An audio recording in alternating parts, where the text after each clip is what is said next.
Hello दोस्तों, अगर आप भी हो 10th क्लास में तो ये वीडियो आपके लिए होने वाला है बहुत इंपॉर्टेंट, जिसमें मैं सोल्व करा रहा हूँ प्रीवियस ईयर के क्वेश्चन, साथ ही साथ इंपॉर्टेंट क्वेश्चन जो बोर्ड एग्जाम के लिए बहुत ही इंपॉर्टेंट है हमारे लिए।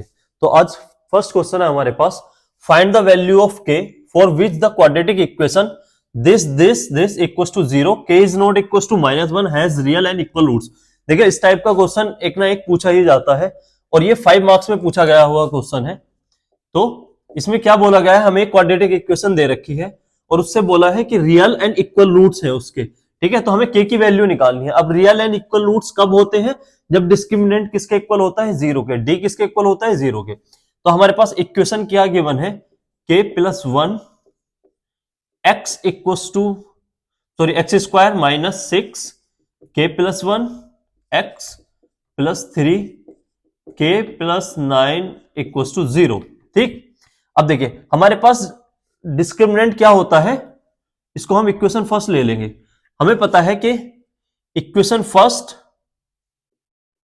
Has real and equal roots,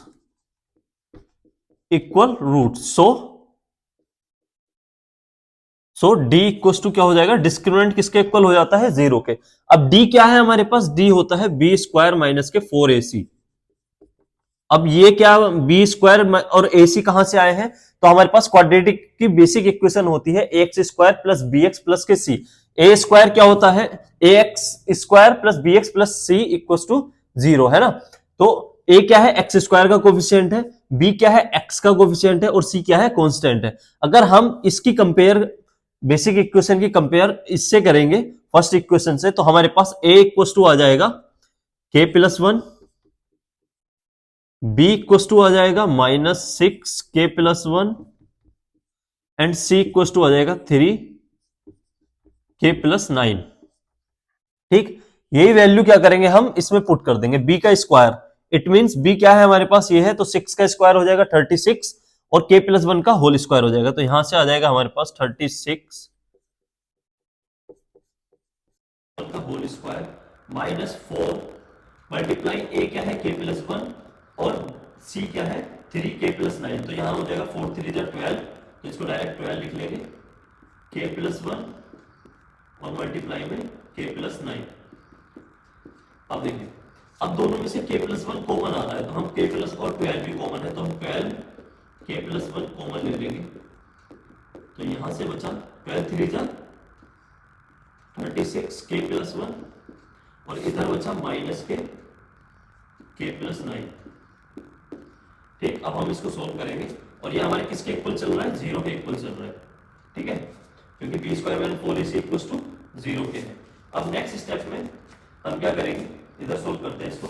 देखिए, इस 3 की मल्टीप्लाई अंदर कर लेंगे, तो यहां से हमारे पास आ जाएगा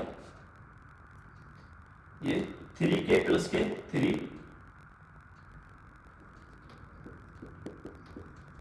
के प्लस के 3 माइनस के माइनस के 9 और हमारा इधर है 12 के प्लस 1 इक्वल टू 0 के। अब 3 के और माइनस के तो प्लस के 2 के बच जाएंगे, 2 के और 9 यहाँ माइनस के 9, तो ये बचेगा 2 के माइनस के 6। अब इसको मैं सोल्व कर लूँ अगर, तो ये हो जाएगा 12 के प्लस के 12 इक्वल्स टू 0। अब ये हमारा मल्टीप्लाई में है ये दोनों। ठीक है, अब हम दो तरीके से इसको सोल्व कर सकते हैं, या तो हम डायरेक्ट इसको इससे मल्टीप्लाई कर लें, है ना, या फिर एक बार मैं इसको 0 के इक्वल ले लूं और एक बार इसको 0 के इक्वल ले लूं। तो इफ 2k माइनस के 6 इक्वल्स टू 0, तो k इक्वल्स टू आ जाएगा 6, उधर चला जाएगा, प्लस का हो जाएगा 4 में 2 2 3 जा 6। तो यहां से आया k इक्वल्स टू, k की वैल्यू हमारे पास 3 आ गई। ठीक, जब हमने क्या लिया 2k माइनस के 6 इक्वल्स टू 0 ले लिया।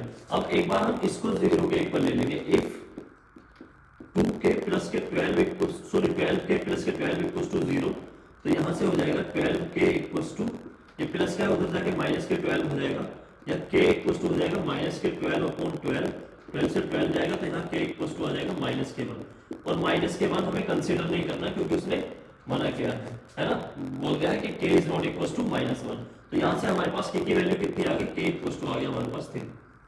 यही क्या होगा हमारा आंसर होगा। ठीक है, नेक्स्ट क्वेश्चन पर हम मूव करते हैं। नेक्स्ट क्वेश्चन है हमारे पास, बोला गया है the age of a man is twice the square of the age of his son. जो मैन की एज है वो ट्वाइस है किसके, उसके सन की एज के। 8 ईयर हेंस, 8 साल के बाद, the age of the man will be 4 year more than 3 times the age of his son. उसका जो सन है उसकी एज के 3 टाइम्स के वो कितनी ज्यादा होगी, 4 ज्यादा होगी किसकी एज, मैन की एज। ठीक है, अब देखिए हम क्वेश्चन को सोल्व करेंगे, हमें लेट करना पड़ेगा किसके, जिससे कंपेयर की जाती है उसको लेट करते हैं। तो मैन की एज किससे कंपेयर की गई है, उसके बेटे से, तो बेटे की एज को कंपेयर वो लेट कर लेंगे। Let the age of his son be x years. ठीक है, मैंने मान लिया कि उसका बेटा कितना है, x ईयर है। तो अब उसके क्वेश्चन के हिसाब से चलेंगे तो उसके एज कितनी हो जाएगी मैन की, तो मैंस एज हो जाएगी, मैंस एज कितनी हो जाएगी हमारी, तो देखो यहां पर उसने बोला था जो मैन की एज है वो ट्वाइस है किसके, square of the age of his son. उसके सन की एज का स्क्वायर के ट्वाइस है, तो कितना हो जाएगा, 2x स्क्वायर हो जाएगी किसकी, मेंस की एज। तो यहां से आ जाएगा मेंस की एज कितनी आ गई हमारे पास, 2x स्क्वायर। फिर नेक्स्ट स्टेप में उसने बोला है 8 ईयर बाद, मतलब 8 ईयर हेंस आफ्टर 8 ईयर। अब यहां ध्यान देने वाली बात है आफ्टर 8 ईयर्स। अब देखिए 8 ईयर्स आफ्टर क्या होगा, 8 साल एज ज्यादा हो जाएगी किसकी, सन की, और 8 ही साल एज किसकी ज्यादा हो जाएगी, मैन की। ठीक है, ये हमें ध्यान देना है, बस हम केवल सन की एज को नहीं बढ़ाएंगे, उसके पापा की भी एज उतनी ही बढ़ जाएगी, है ना। तो ये हो जाएगा सन्स एज हो जाएगी x प्लस 8, और मैन की जो एज हो जाएगी वो हो जाएगी, मैंस एज हो जाएगी 2x स्क्वायर, तो 3 और प्लस 8। ठीक, अब अकॉर्डिंग टू द क्वेश्चन, अब उस क्वेश्चन में जो उसने बोला है,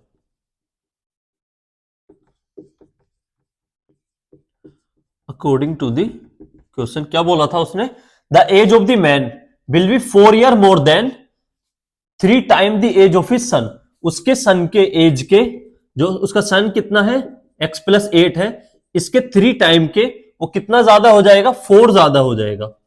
ठीक, ये उसने क्वेश्चन में बोला है। ये किसकी एज है, ये उस मैन की एज है, लेकिन एक्चुअल में मैन की एज कितनी है, 2x स्क्वायर प्लस 8। तो हम इस दोनों को क्या रख लेंगे, इक्वल में रख लेंगे, है ना। ठीक, समझ में आया होगा, ये जो एज है ये अकॉर्डिंग टू द क्वेश्चन है, लेकिन मैन की एज ये भी यही तो है 8 साल बाद, और 8 साल बाद उसने बताया है क्वेश्चन में कि ये हो गई है, तो हमने दोनों को इक्वल रख लिया। ठीक, अब यहां जब हम इसके अंदर मल्टीप्लाई करेंगे तो 3x प्लस के 24 प्लस के 4 equal to 2x square plus के 8। अब इसको इधर ले आएंगे तो ये हमारे पास हो जाएगा 3x प्लस के 24 और 4 कितना हो जाएगा, 3x प्लस के 28 equal to 2x square. Quadratic equation बन जाएगी ये, इसको इधर लेके जाएंगे तो ये हमारे पास आया 2x स्क्वायर प्लस के 8 माइनस के 3x माइनस के 28 इक्वल टू 0। यहां से हमारे पास इक्वेशन आ गई 2x स्क्वायर माइनस के 3x माइनस के 20 इक्वल टू 0। अब हम मिडिल टर्म स्प्लिटिंग से फैक्टर करेंगे। मिडिल टर्म स्प्लिटिंग से कैसे होते हैं, देखिए जो कांस्टेंट के साइड में अगर माइनस होगा तो माइनस करके फैक्टर आएंगे, प्लस होगा तो प्लस करके फैक्टर आएंगे। ठीक, अब इसकी और एक्स स्क्वायर के कोफिशिएंट की मल्टीप्लाई करके कितना आया, 40 आ रहा है। हमें 40 का ऐसे फैक्टर करने हैं जो माइनस करके 3 आए। ठीक है, तो 8 5 40 होता है, और 8 को 5 में से माइनस करेंगे तो 3 आ जाएगा।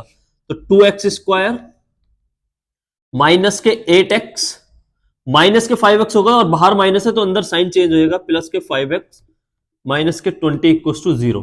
ठीक, यहां से कॉमन लेंगे हम 2x, तो यहां बचा x माइनस के 8, प्लस के 5 कॉमन लेंगे तो यहां बचा 4, x माइनस के 4 हो गया, 2 4 जा 8 होता है, प्लस के 5 कॉमन लेंगे तो यहां x माइनस के 4 इक्वल टू 0। ठीक है, दोनों में से x माइनस के 4 कॉमन है तो यहां आ गया x माइनस के 4 2x प्लस के 5 इक्वल टू 0। एक बार हम x माइनस के 4 इक्वल टू 0 ले लेंगे इफ x माइनस के 4 इक्वस टू 0, तो x इक्वस टू कितना हो गया 4। इफ 2x प्लस के 5 इक्वस टू 0, तो x इक्वस टू कितना हो गया, ये प्लस का 5 उधर माइनस का चला जाएगा, माइनस के 5/2, और माइनस में एज होती नहीं है तो हम उसको कंसिडर नहीं करेंगे, तो x इक्वस टू 4 लेंगे। अब देखिए हमारे पास सन की एज तो आ गई कितनी है 4, तो सन से एज कितनी है 4 इयर्स। ठीक, अब उसके जो पापा थे उनकी एज कितनी हो जाएगी, मेंस एज हो जाएगी, मेंस एज कितनी थी 2x स्क्वायर, 2 4 का स्क्वायर, तो ये हो जाएगा 16, इट मीन्स 32 इयर्स। ठीक, इस तरह से हमने इस क्वेश्चन को सोल्व कर लिया। ठीक है, होप सो समझ में आया होगा। नेक्स्ट क्वेश्चन पर मूव करते हैं। नेक्स्ट क्वेश्चन हमारे पास बहुत ही इंपॉर्टेंट है बोर्ड एग्जाम के पॉइंट ऑफ व्यू से। देखिए 3D में से एक ना एक क्वेश्चन पूछा ही जाता है हर बार।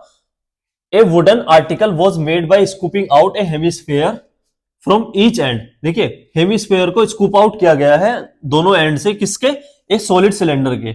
If the height of the cylinder is 5.8 centimetre, height दे दी सिलेंडर की 5.8 centimetre, and its base is of radius 2.1 centimetre, इसके बेस का जो रेडियस है वो 2.1 सेंटीमीटर है। Find the total surface area of the article. हमें आर्टिकल का टोटल सरफेस एरिया निकालना है। अब देखिए यहां पे बच्चे क्या करेंगे, टोटल सरफेस एरिया निकाल देंगे, किसका, देखिए ये हेमिस्फीयर है, दोनों हेमिस्फीयर का टोटल सरफेस एरिया, और ये क्या है, सिलेंडर्स का टोटल सरफेस एरिया। जबकि हमें क्या करना है, हमें आर्टिकल का टोटल सरफेस एरिया निकालना है।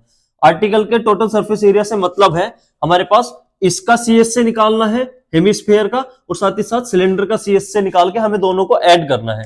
ठीक, तो गिवन क्या है हम पहले लिखेंगे, जो हमें गिवन है, एक तो हमें हाइट गिवन है, h हमारे पास है कितना 5.8 सेंटीमीटर, साथ ही साथ रेडियस हमारे पास गिवन है, तो r हमारे पास है 2.1 सेंटीमीटर। हमें पता है जो रेडियस ये इसकी होगी वही रेडियस यहां पर होगी सेम। ठीक है, तो ये भी कितने हो जाएगी 2.1 सेंटीमीटर। ठीक है, अब देखिए हम लिखेंगे यहां पर total surface area of the article, total surface area of the article equal to हो जाएगा, आर्टिकल किस किस से मिलकर बना है, एक तो सिलेंडर से और दो हेमिस्फीयर से, तो surface area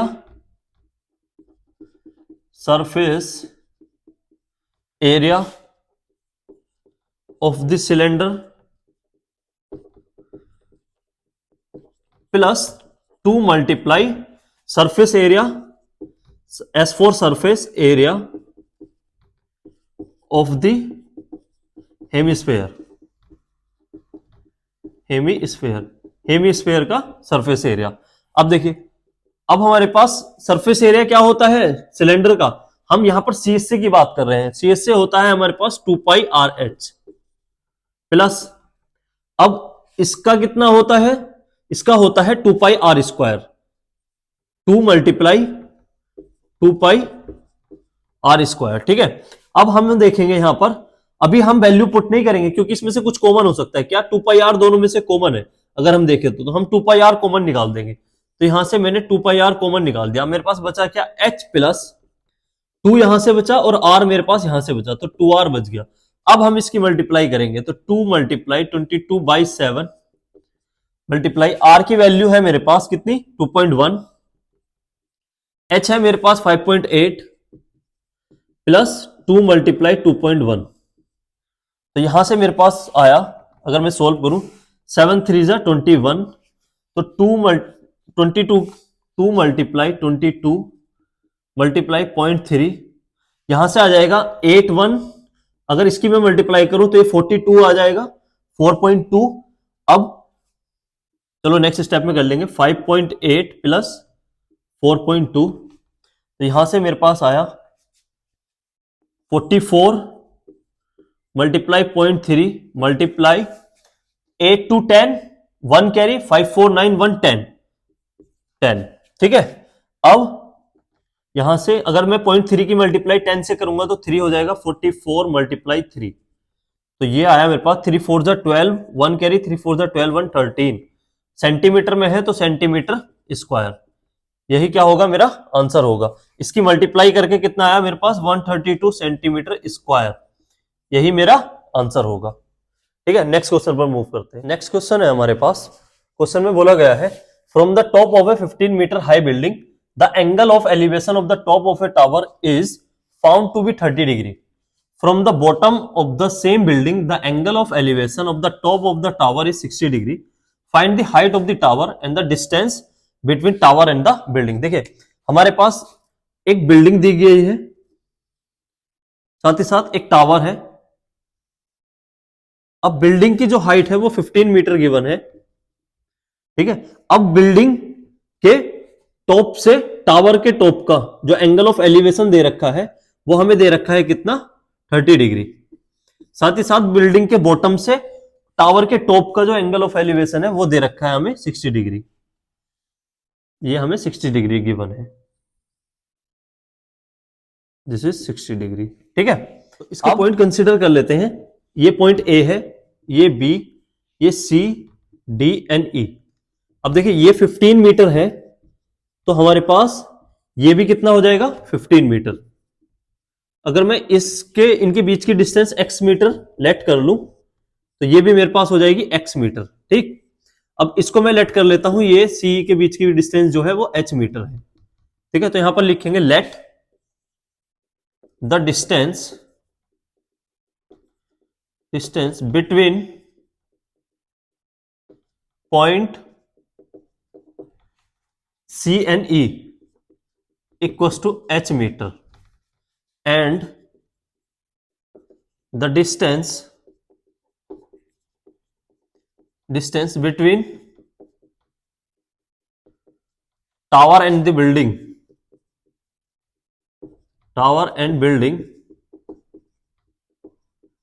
equals to x metre. अब ट्राइंगल CDE में ले लेंगे, इन ट्राइंगल CDE tan 30 लगाएंगे, tan 30 इक्वल्स टू, अब देखिए ये 90 डिग्री हो जाएगा एंगल। 90 के सामने अपोजिट वाली साइड होती है हाइपोटेनियस, जहां एंगल होता है, एंगल लाई करता है, उसके अपोजिट साइड कहलाती है परपेंडिकुलर। तो ये परपेंडिकुलर हो जाएगा और रेस्ट वन इज हमारे पास बेस हो जाएगा। तो tan होता है P अपॉन B, तो CE upon CD, CE upon CD। तो यहां से tan 30 की वैल्यू होती है हमारे पास 1 अपॉन √3 इक्वल्स टू CE की वैल्यू है हमारे पास h अपॉन x। ठीक, x की मल्टीप्लाई 1 से करेंगे, √3 की h से करेंगे, तो ये हो जाएगा x equals to h √3 metre. तो h की वैल्यू कितनी आ गई, x की वैल्यू सॉरी कितनी आ गई, h √3 मीटर। इसको इक्वेशन फर्स्ट मान लें। अब देखिए इन ट्राइंगल ABE में ABE tan 60 degree, tan 60 degree equals to क्या हो जाएगा, परपेंडिकुलर क्या है हमारे पास BE अपॉन बेस क्या है AB। अब tan 60 कितना है हमारे पास, होता है √3। BE कितना है, BE बन रहा है BC और CE को मिला के, तो 15 प्लस H अपॉन AB हमारे पास है X। X इधर चला जाएगा तो यहां से हमारे पास आ जाएगा X √3 equals to 15 plus H। अब देखिए हम इस x की जगह पर यहां से h √3 पुट कर सकते हैं। ठीक है, तो यहां से हो जाएगा हमारे पास h √3 into √3 equals to 15 plus h। अब देखिए √3 की √3 से मल्टीप्लाई करेंगे तो 3h, ये h इधर माइनस का हो जाएगा, तो यहां से आ जाएगा मेरे पास 3h माइनस के h इक्वल्स टू 15। 3h में से h जाएंगे तो 2h। ठीक, तो 2h इक्वल्स टू 15 या h इक्वल्स टू आ गया मेरे पास 15 अपॉन 2। इसको हम लिख सकते हैं h इक्वल्स टू 7.5 मीटर। ठीक, अब h की वैल्यू हम इक्वेशन फर्स्ट में पुट कर देंगे, तो यहां से आ जाएगा हमारे पास x इक्वल्स टू 7.5 √3। तो x कितना आ गया हमारे पास, 7.5 √3। अब हमें निकालना है क्या, BE है ना। तो BE क्या है हमारे पास, height of the tower. Height of the tower है हमारे पास 15 प्लस h। अब 15 में h की वैल्यू ऐड कर देंगे। h कितना है हमारे पास 7.5, तो ये हमारे पास हो जाएगा 22.5 मीटर। यही क्या होगा हमारा आंसर होगा। ठीक है, अगर वीडियो अच्छी लगी हो तो मेरे यही क्या होगा, इसका आंसर होगा। अगर वीडियो अच्छी लगी हो तो लाइक करें, मेरे चैनल को सब्सक्राइब करें। Thank you.